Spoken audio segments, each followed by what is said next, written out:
kuzizo kwenono agali panende ko twengenge kanyewe pakakenge ekibala kikutenyo silwe chuma kikadanyo na feya na tubikigomya nyo muntu ku muntu tuli muzi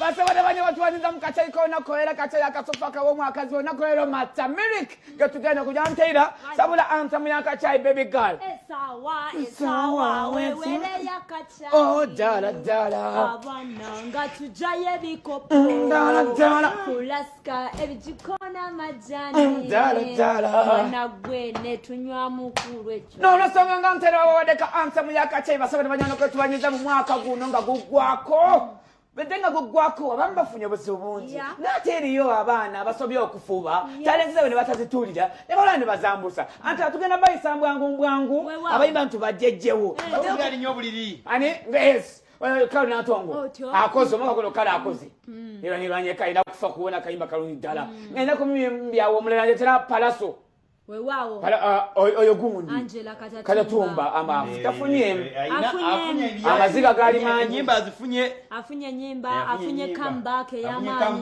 kamba abantu bali berabira Angela katatumba naye kama badde mulungi 2 amtamulungi oyo okwagala androno okwagala nenalozo kyamukolera okuyimba ne Daddy Andre Rema afunye mu chantera omukolo Gwaguna omwaka? Wasn't it? No, actually it was last year. Rema's Mukolo was last year. That was 2019. Ayenga afnye mulavu eyo kutiba. Lafu eyo kutiba. Mukolo yali last year. Mukolo gwa last year. Guna afunye mu chenyo. Era lavu ya mwaka video. Lavu babadde ku mikolo ja family ne badigiddamu bazinye ko ne nawe obuyimbo bwenjawulo kati nga my baby tonera-bira. Ngabali mwami we mwami. Wamana totandika na akayimba onoloka imakabaddawo akalungi wale bizina bwebiti akale mako ekyama of course lama afunyemu nnyo mpango omulenzi ate omukulu oyo afunyemu awadi afunyemu awadi naye wakana tebigenedde bulungi abadde mu mazigo omwaka guno mukyala nti yagenda yali agenda dda naye nti ffe twabimanya kwolwa nti twabimanya twabitegeera yadde kale kenzo performance ofunyemu mwana mama ofunyemu akayimba kabaddeko kakubye ebbanga ddene enyimba ze yasemyekozo tuyagale ayina yafunya awadzi omwaka mugwade bulungi performance ekutegeera yalavu big time academy ekola bulungi mukulu akoze ati banda kufunyemu baba awadi azikukunge zonna akufunya mbambya abantu abasinga bategeera Crystal Panda yani nga bamanyi nti munamasaka no by the way munaye Crystal Panda yali jasinzira okubanga naye akakalabya emirimu ate wanene atukakasizza nnyo abantu abasinga bagamba nedda TV presenter ba radio presenter ebintu ebitambula bulungi naye akakasizza nagano bane ebitambulira ddala bulungi era omwana oyo yalese ennyimba ezikuteba na Uganda omubabiro Crystal Panda era ndoza na award ozirabako watuka mu masomero he's very hardworking and he's a very free guy. He's very humble. Omani bane twagala nnyo kola n'abantu abali humble. Abalina malala kubanga bane buli omu abanagaga naye bakiba kingi n'obikako. Kwata amata. N'ogazzeeka. Kwata amata. Omwana Crystal Panda. Kwata ne cake. Gundi ono akoze atya? Gundi mwana mulenzi Palaso. Palasa akoze. Palasa performance we. Ayina malala. Yayingira COVID nga ine nyimba. Twatwa mu COVID nga ine nyimba. Segeza performance. Palasa mayimu mu artist of the year. Artist of the year chidide. Malamu. Deno omwana omulala ako. Omwana ono gundi easy. Atulated the anthem. Egala omwaka. Easy ate bambi. Jetuberera mu lockdown. Jetuberera. Banga go amoleta. Namkolako naye namusamu studio namukolako naye bambi. Believe naye nga bambi is good. Nenyimba zane ndamu studio nungi era ku mwaka. Tusule next year. I don't know. Aliwa. Ono sigundi. Laita inawa kayimbawo. Loke makadeka training awo mu COVID wabadde nga atunyweze nnyo laita doza akoze. Acha museka. Sio yateka. Sio kale muyimbi nayo museka. Bana ko muyimbi. Bwe baba ne bwino ziba kiri. Kati omwana oyo agolaze omulungi oyo. Omukula na bwino we. Oseka toli muyimbi. Banaye kale katudde kati kale era ona. Bitarusia.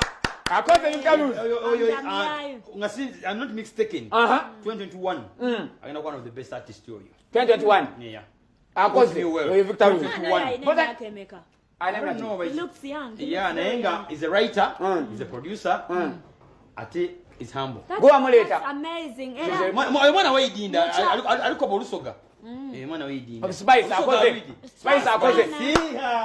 Spicy wango spicy aga juba encha badali juba ya South Africa omwaka gumbedde bulungi nnyo spice akoze nnyo diru zazifunye abayimbi abalala ngalo ne kwa bamya enkwali abamya bagenda ku YouTube agifuna album ki we can album ne spice kwali lockdown yali yakatandika spice dana yomu kubayimbi abekumira mu bantu yomu kubayimbi abavayo ne bayamba abantu okubawe emmere na byonna ne mwana mutibako gwalina bambi oyo no kuyimba kimira kuina mu omukono munene ya Nenga spicy kubamuzanga moment ojasobola kimura hard work pays yes sile bisinga hard work pays ya goni ono yayimba no sigoni Brigita fik famaika akoze tumaze ko muhamira ino luyimba Brigita Jasmine antu bagase wa bombi bakoze era fuka pekola Jasmine akoze nyimba ono akoze atai okola mulimo ki onakola mulimo ki ono kamwogere enenga by the way ono maka kuze ogule motoka ani yataka emipira Moroka agateka mu SC ani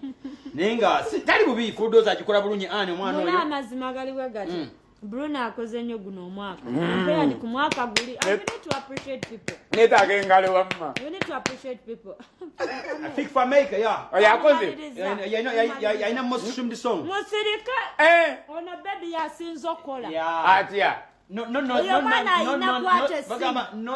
aina oluyimba olubadde olungi ennyo baluyita kwate simu omwana era ayina jambo ayina everything yekumidde ne wakati awo yatukulabira mukko wakati awo yatukulabira mukko wakati awo the best vocal artist in Uganda amazima gali nti winning waji akoze bulungi when it comes to female artists she has performed very well akoze bulungi wala yakuba kwa usigala usiguno mwaka era nago guwedde gwali guwedde ate maybe ogwedde chaka byagwejeje tukyabijukira ebyo ate obufaananyi bulinga akunamye bwali bwagulwa eta kunami yali yambadde bulungi ngenda kujulana kanyomo kale uno ate singa abadde onakweddira yes nakanwaji genda kujulana mtaira kwa performance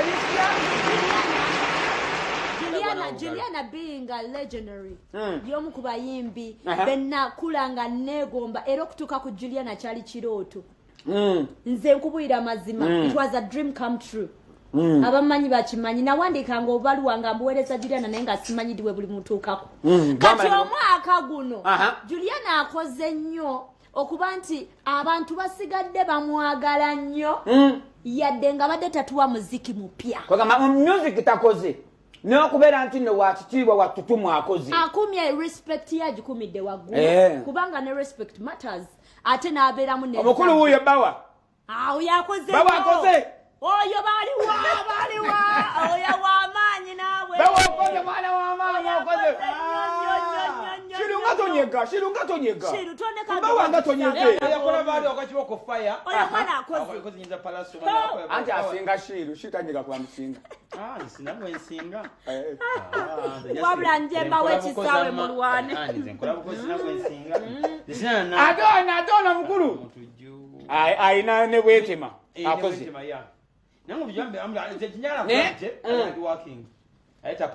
nakandwela kulagula bite mu covid munafunidemu emotoka ennene wali emotoka gyetwage mabegaawo emotoka ennene ate abadde aliko nga bwekigambo ekitrendinga atukuba omuziki gwakyo abadde ne bwentema waliwo oluyimba lwalyakola ne gasha mutoni akuteya webito performance mwana wa mama performance yes totudde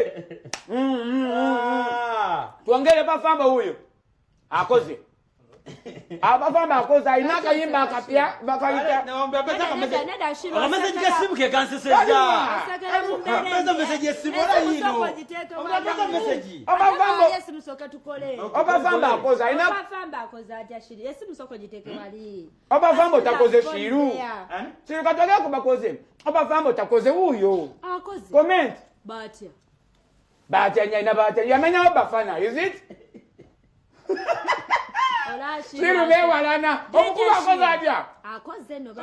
Afulumiza album. Ate by the way. Afulumiza album guno omwaka. Oloka mwogerere. Mwogerere. On emyaka I think 2018 2019 Shiru abaddewo naye ng'alinga atali serious ngategereka wagwa naye 2020 Shiru akoze Shiru ye musajja akeera ku mulimu nga bamugambye jangu saawe mu bayisa 10 Shiru amagenda peyava masaka era ndoze bamukosezaako mu kimanyi nti never disappoints come to time bagamba akoze nnyo waliwo olugero bajajere bagamba akajja omunaku keemanya kati Shiru kati Shiru yali musajja munaku kayemanye kakole kakera Chani kushiru tiyalese ne album. Nastenda hapo. Nesta album pia bana bagenda ku YouTube abantu banange. Abanyangere ku YouTube mugende mu streaming nyimba za kabi. Nego somero ligulawo dikwa katushiru oli ku level gulawo somero lya abana ba DJ ni bali mu COVID. Nyanti shiko. Abasimbi basikala bazimba nawe. Okay. Basana banyawa bayimbi banjinya abakoze. Wobate tuwera. Arine mu Mama Awards. Ani, Nina Rose. Daddy Andrea. He's nominated. Baina kaimba kapya kalavu no mukuru oyo. Ne mchala we. Ne mchala we nakaliye. Chali chabubba. Ne bambi. Bambi ya congratulations. Katubasabe butano banainga. Ayito kyogera nga kubafungo. Aya, bas. Jasa unyongwat. Okwanjula kwaliwo bakataka imba kabeba ila sembera omwaka tukoze nnyo okwanjula kwaliwo nenga kwa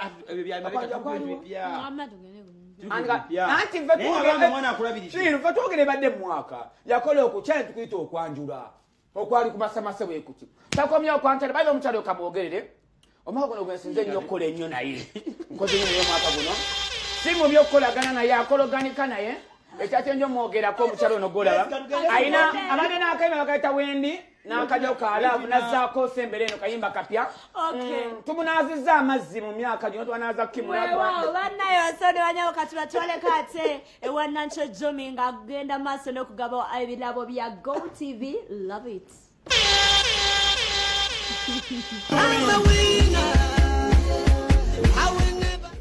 Okay, tuchali nsambya kirombe mukono gange Go TV yagabudde sekukulu eri banabe bantu bayo abakola ki abajiwagira atejukira nti nagambye ebirabo bingi bye tuyina antennas tuyina decoders tuyina hampers tuyina bottles tuyina kofira tuyina ebirabo bingi to mention but few nacha jo minza chikutemu nkyali wano nsambya mu kirombe obansi jawo adwa lwakita munsembere tunyumye tunsembere tukole tuangule ebintu ebyo muzeyi nkubuzeeko tata enyo amanya gafe bwani kweyamba Edison korona chokwata kazinda bakange mama chokwata kazinda bakange yagala kundwaza Edison yagala kunkola ki obulamu bulungi nnyo Edison wano okolawo ki ensambya oli umusajja wa business ne ka TV nkalaba ko TV ogitegeera bulungi ogimanyi bulungi nnyo ogikozesa oba just ojulia bulizi wa neighbor ogikozesa Go TV kyamanyi nyate kirungi nnyo bannange bw'obanga okozesa Go TV okozesa package ki ku Go TV gy'osasula omwezi oza njimanyi nja nsasula emitwalo 2 mu kitundu buli mwezi okuma bukireko ne kufuwa tokubamu maani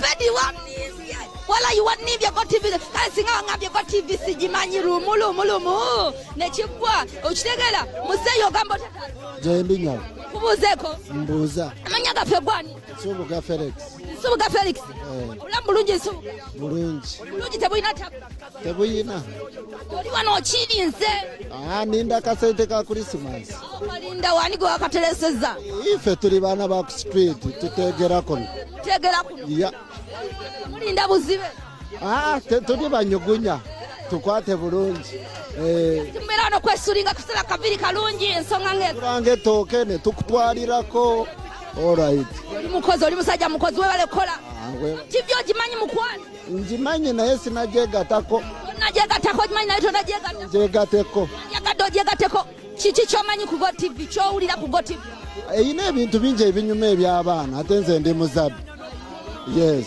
ako katuuze kubanga Go TV kumpi yasinga channels ez'abaana ezinyuma olunyuma okitegedde ate kankubuzeyo akabuuzo akala aka kamukoka